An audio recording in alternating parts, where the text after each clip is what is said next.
Breaking news చూస్తున్నాం. Israel తగలబడిపోతోంది. ఈ మధ్య కాలంలో ఇరాన్ ఇజ్రాయెల్ పై డైరెక్ట్ అటాక్ చేసిన సందర్భం లేదు. ప్రాక్సీ దేశాలపైన అటాక్ ని కూడా చాలా తీవ్రంగా ఖండించింది, కానీ డైరెక్ట్ అటాక్ ఇప్పుడు కూడా చేయలేదు.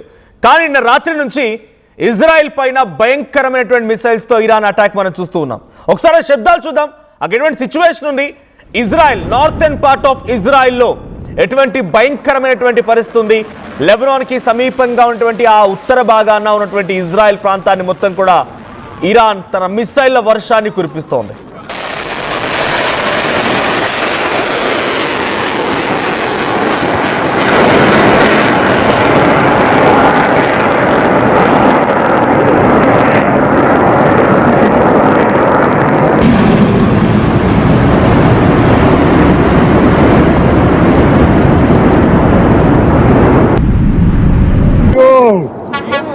لازم نفعل المركز.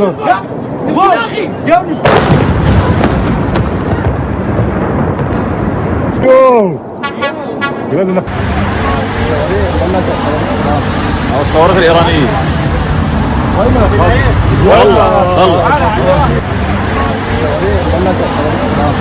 الصواريخ الإيرانية. ఇజ్రాయెల్ గగనతలం పైకి ఎర్రగా చిన్నగా నక్షత్రం వలె మిసైల్ దూసుకొచ్చి ఆ ప్రాంతాన్ని మొత్తాన్ని కూడా చుట్టుముట్టేశాయి. ఎయిర్ రైడ్ సైరన్లు మీకు అందరూ తెలిసిందే. ఇజ్రాయెల్లో ఒకసారి యుద్ధం మొదలైంది అంటే ఎటువంటి సిచ్యువేషన్ ఉంటుందనేది వెంటనే అందరికీ సైరన్లు మోగుతూ ఉంటాయి, అలర్ట్స్ వస్తూ ఉంటాయి. వెంటనే వారంతా వెళ్ళిపోయి వాళ్ళ బిల్డింగ్ల దగ్గర ఉన్నటువంటి ఆ బంకర్లో దాక్కుంటూ ఉంటారు. బంకర్లు అనేది ఎలా ఉంటుంది అని డీటెయిల్గా మీకు ఇప్పటికీ ఆర్టీవీ చూపించింది. అయితే ఆ ఎయిర్ రైడ్ సైరన్లు మొత్తం కూడా ఇరాన్ ఇజ్రాయెల్పై అటాక్ చేస్తుండగా మోగడం, ఇజ్రాయెల్లో ఉన్నటువంటి జనం ఒక్కసారిగా షాక్ గురవడం. ఎందుకంటే ఫిబ్రవరి 28 అలీ ఖమేనీ చనిపోయారు.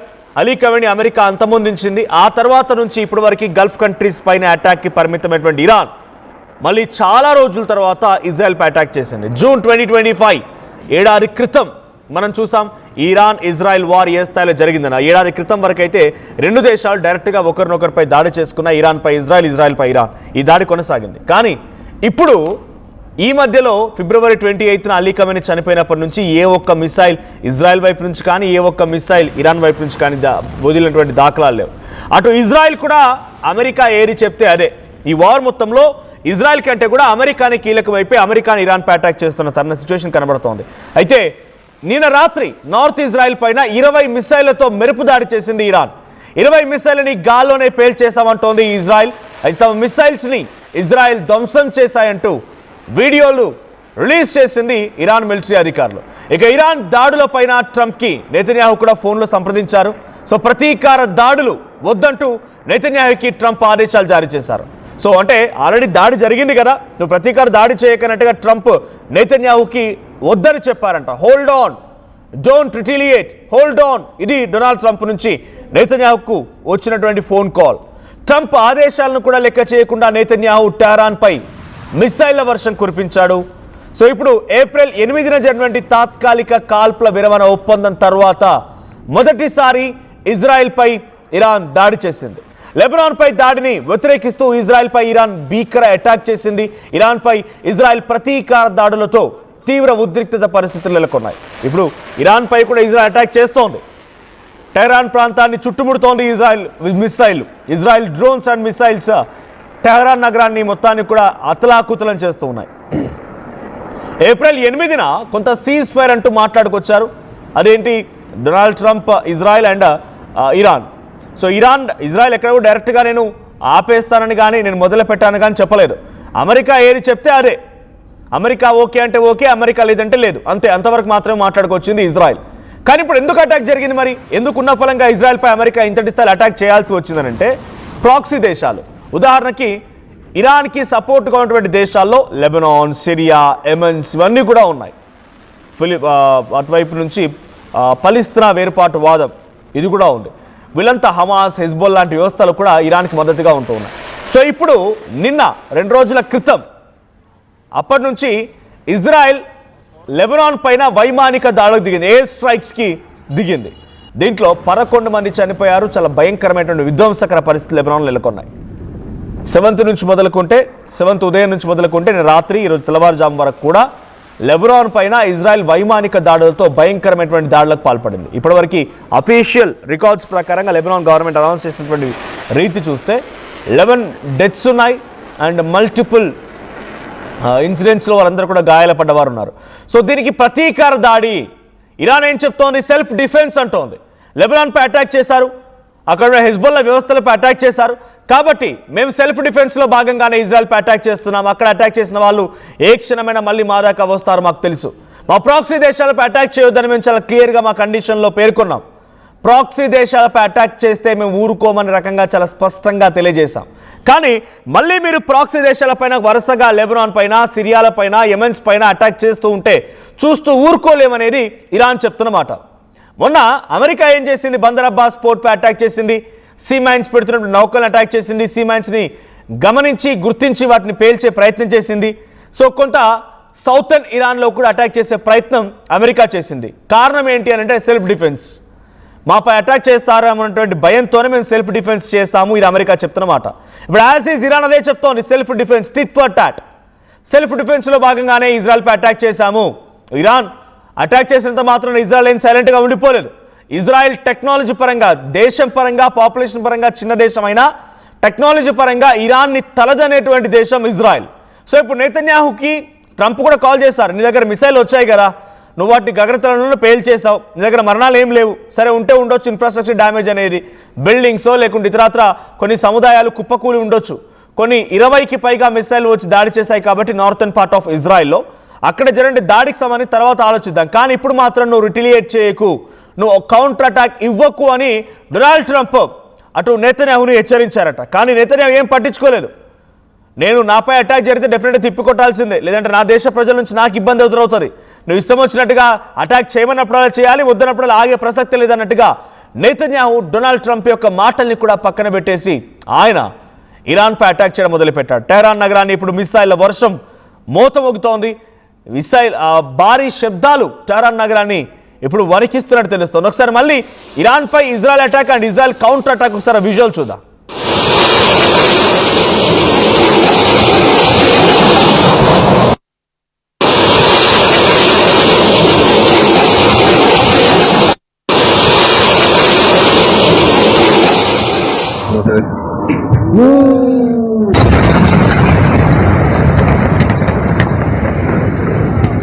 ¡Corre, guacho, corre! ¡Pásate!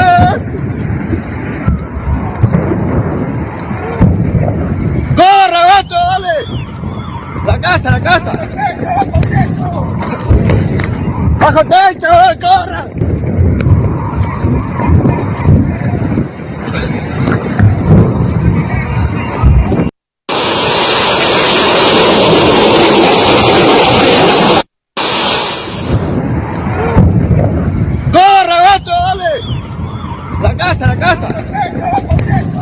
At present Iran పై కూడా ఇజ్రాయెల్ భయంకరమైనటువంటి దాడులతో రెచ్చిపోతోంది. టెహరాన్ నగరాన్ని బాంబులతో చుట్టుముట్టేసింది. టెహరాన్ నగరాన్ని మొత్తాన్ని కూడా వణికిస్తోంది ఇజ్రాయెల్. సో ఇజ్రాయెల్ పైన పడేటటువంటి అంటే వచ్చినటువంటి ఆ మిసైళ్ల వర్షాన్ని ఇజ్రాయెల్ సమర్థవంతంగా తిప్పికొట్టింది. ఏ ఒక్కదాన్ని కూడా ఇజ్రాయెల్ నేలపై పడనివ్వకుండా అడ్డుకున్నామని ఇజ్రాయెల్ చెప్తోంది. కానీ మేము సెల్ఫ్ డిఫెన్స్లో భాగంగా మాత్రమే చేశాము, ఇది ఇరాన్ వైపు నుంచి వినిపిస్తున్నమాట. లెబనాన్పై అటాక్ చేశారు, లెబనాన్పై వైమానిక దాడులకు పాల్పడ్డారు, లెబనాన్కు మద్దతుగా ఉన్నాము. లెబనాన్పై అటాక్ని డెఫినెట్గా ఈ సీజ్ ఫైర్ అగ్రిమెంట్ని, అండర్స్టాండింగ్ని మేము బ్రేక్ చేసినట్టుగానే భావిస్తాము. ఏప్రిల్ 8వ తేదీన ఒకరిపై ఒకరు పరస్పరంగా కొన్ని కండిషన్స్ పెట్టుకున్నారు. ఇరాన్కి అమెరికా కండిషన్స్ ఇస్తే అమెరికాకి ఇరాన్ కండిషన్స్ ఇచ్చింది. అయితే ఇక్కడ ఇజ్రాయెల్ అమెరికా ఏ కండిషన్స్కి అయితే ఒప్పుకుంటుందో ఆ కండిషన్స్ ఇజ్రాయెల్ కూడా వర్తిస్తాయి. ప్రాక్సీ దేశాలపై అటాక్ చేయకూడదు, ఫారెన్ రిజర్వ్స్ని హోల్డ్ చేయకూడదు, ఇవి రెండు చాలా కీలకమైనటువంటి ఇరాన్ పెట్టిన కండిషన్స్. సో ప్రాక్సీ దేశాలు అంటే లెబనాన్, సిరియా, యెమెన్ ఇవన్నీ కూడా ప్రాక్సీ దేశాలుగా ఇరాన్ భావిస్తోంది. కాబట్టి ఈ ప్రాక్సీ దేశాలపై అటాక్ని మాపై అటాక్గా భావిస్తామని చెప్పి గతంలోనే ఇరాన్ నొక్కిపెట్టి మరీ చెప్పింది. అయినా కూడా ఇజ్రాయెల్ వినిపించుకోకుండా లెబనాన్లో వైమానిక దాడులకి దిగడమే ఇప్పుడు ఇరాన్ మళ్ళీ డైరెక్ట్గా ఇజ్రాయెల్పై అటాక్ చేయడానికి కారణమైంది. సో ఈ మధ్య కాలంలో ఫిబ్రవరి 28 నుంచి ఈ రోజు వరకు ఎక్కడ కూడా డైరెక్ట్గా ఇరాన్ ఇజ్రాయెల్పై అటాక్ చేసిన దాఖలాలు లేవు.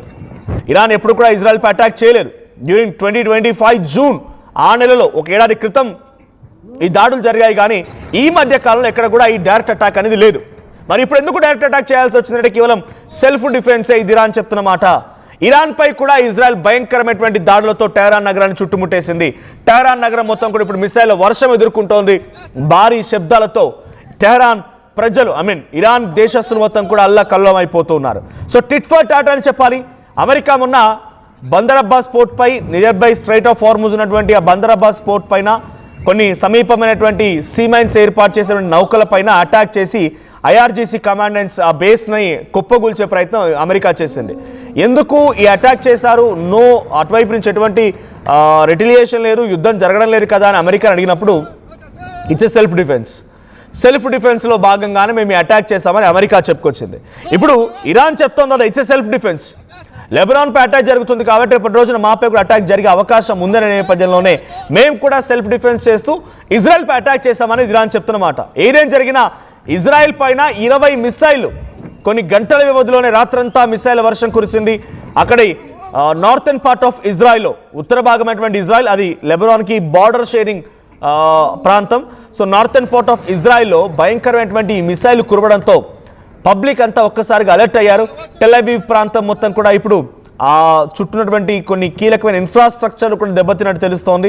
ఇంకోవైపు ఇజ్రాయెల్ అటాక్ మొదలు పెట్టేసింది, మా పైన ఇజ్రాయెల్ వర్షం కురిపించిన ఇరాన్ని వదిలిపెట్టే ప్రసక్తి లేదని చెప్పి డొనాల్డ్ ట్రంప్ యొక్క హెచ్చరికను కూడా పట్టించుకోకుండా నెతన్యాహు వివరిస్తున్నారు. సో నెతన్యాహుకి డొనాల్డ్ ట్రంప్ కాల్ చేసినట్టు తెలుస్తోంది. ఆయన డైరెక్ట్గా మీరు యుద్ధానికి ఇప్పుడే రెటిలియేట్ చేస్తూ మిసైల్ అని మళ్ళీ కౌంటర్ అటాక్ దిగకండి, కౌంటర్ అటాక్ దిగడం మూలంగా ఈ సీజ్ ఫర్ అండర్స్టాండింగ్ అనేది బ్రేక్ అవుతుంది. సో డెఫినెట్గా మనం చర్చిద్దాం, ఇన్ఫ్రాస్ట్రక్చర్ డ్యామేజ్ గురించి కూడా మనం మాట్లాడదాం. ఇరాన్పై అటాక్ చేయడానికి సమయం సందర్భం అనేది డెఫినెట్గా మనం తీసుకుందాం, కానీ ఇప్పుడు వద్దు అని చెప్పి నెతన్యాహుకి ఒక రిక్వెస్ట్ పెట్టారట డొనాల్డ్ ట్రంప్. కానీ నెతన్యాహు మాత్రం దాన్ని పట్టించుకోలేదు. డొనాల్డ్ ట్రంప్ యొక్క వ్యాఖ్యల్ని పక్కన పెట్టి మరి ఇరాన్పై అటాక్ చేస్తున్నారు. సో లాస్ట్ 24 hours నుంచి కంటిన్యూస్ ఎక్స్చేంజ్ ఆఫ్ వార్ జరుగుతోంది. మిసైల్ వర్షం ఒకరిపై ఒకరు కురిపించుకుంటూనే ఉన్నారు. మరి ఇప్పుడు డైరెక్ట్గా గతంలో యుద్ధం ఇంతటి స్థాయిలో మొదలైందే ఇరాన్ ఇజ్రాయెల్ మధ్యలో. ఇజ్రాయెల్ ముందుగా ఇరాన్పై అటాక్ చేయడం, ఇరాన్ దాన్ని తిప్పికొట్టడం, ఇవన్నీ కూడా అక్కడి నుంచి మొదలైనటువంటి యుద్ధం ఈరోజు ఏడాది పాటుగా కొనసాగుతూనే ఉంది.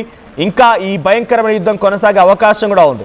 మళ్ళీ ఈ రెండు దేశాల మధ్య వార్ ఎక్స్చేంజ్ జరుగుతోంది అని అంటే డెఫినెట్గా యుద్ధం మరింతగా రెట్టింపై అవకాశం కనబడుతోంది.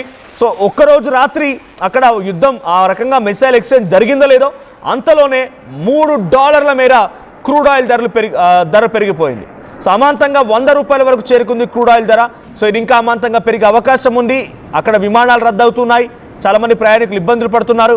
యుఏఈ, సౌదీ, బహ్రాన్, బనామా, కువైట్, ఖతార్ లాంటి ప్రాంతాల్లో కూడా విమానాలు రద్దయిపోయాయి. ఎందుకంటే వైమానిక దాడులు, ఒకరిపై ఒకరు మిసైల్ వర్షం కురిపించుకుంటున్నారు కాబట్టి మార్గ మధ్య ఉన్నటువంటి దేశాలు తమ విమానాలు కనుక అక్కడి నుంచి ఎగరనిస్తే అవన్నీ కూడా ఈ మిసైల్ దాడికి, డ్రోన్ల దాడికి అవి కూడా పూర్తిగా ధ్వంసమయ్యే అవకాశం ఉంది. కాబట్టి ఇప్పుడు మళ్ళీ మిడిల్ ఈస్ట్లో ఉద్రిక్తత పరిస్థితి రెట్టింపైంది. ఇది ఎక్కడి వరకు కొనసాగుతుందో చూడాలి.